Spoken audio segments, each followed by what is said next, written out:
Most people spend their lives waiting to feel ready, waiting for the right moment, waiting for motivation to strike like lightning. They believe they must be inspired, energized, or emotionally charged to begin meaningful work, to get in shape, to study, to launch a business, or to pursue their dreams. But the hard truth is, waiting to feel ready is a trap. Motivation is fleeting, unreliable, and often shows up when you're already moving, not before.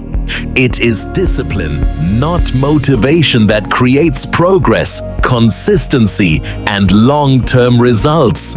The people who win in any field, whether it's athletes, entrepreneurs, artists, or everyday professionals, don't wait to feel ready.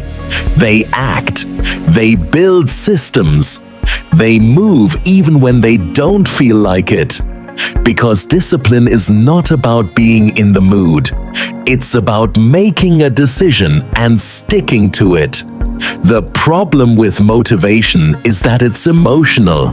Emotions are by nature inconsistent. You can feel amazing in the morning and miserable by noon. Relying on motivation is like relying on the weather to determine whether you'll go to work. You'd never make a living if you only worked when the sky was clear. The same applies to your goals. If you only work when you feel like it, you'll fail. Discipline, on the other hand, is not a mood. It is a habit, a practice, a muscle. It shows up regardless of how you feel, and it grows stronger each time you follow through. But even deeper than habit, real discipline is rooted in identity. It's not about doing a task because you have to. It's doing it because it's who you are. When someone sees themselves as a disciplined person, they behave in alignment with that belief. Identity precedes action.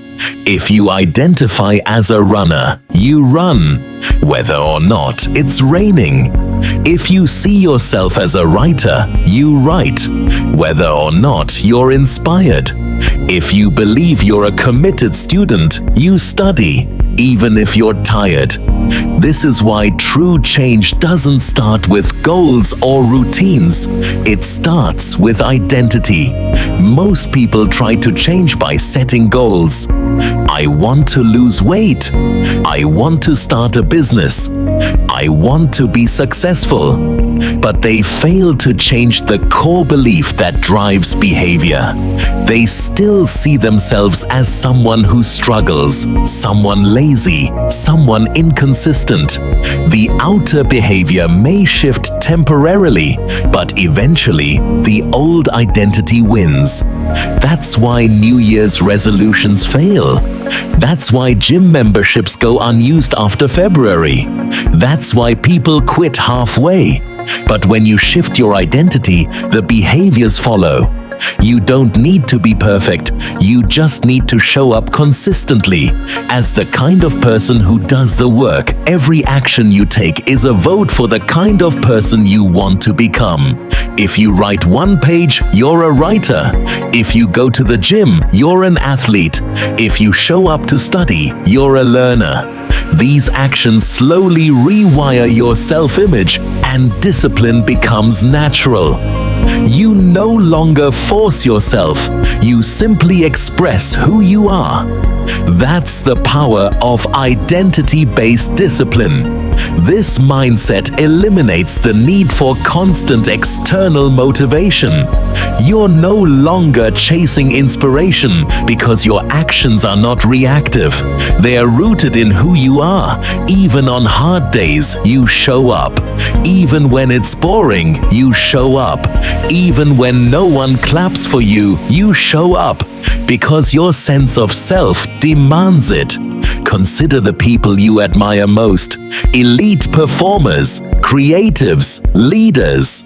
They don't perform because they feel like it every day. They've trained themselves to act regardless of emotion. They've built systems that guide their choices. They've created environments that support their goals. But above all, they've built an identity that aligns with their actions. They don't say, "I want to be great." They say, "I am the kind of person who does great work." And their behavior flows from that truth. You can do the same. Start by asking, who is the kind of person who achieves what I want? How do they behave? What do they believe about themselves? What habits do they follow? Then begin acting as if you are already that person, even in small ways, especially in small ways. Because small, consistent actions compound. They create momentum, and momentum breeds confidence, and confidence reinforces identity. It's a loop. Identity shapes behavior. Behavior reinforces identity. The more you act in alignment with your desired self, the stronger that identity becomes. Motivation might get you started for a day or two, but only discipline, rooted in identity, will carry you through months, years, decades. You'll fail sometimes.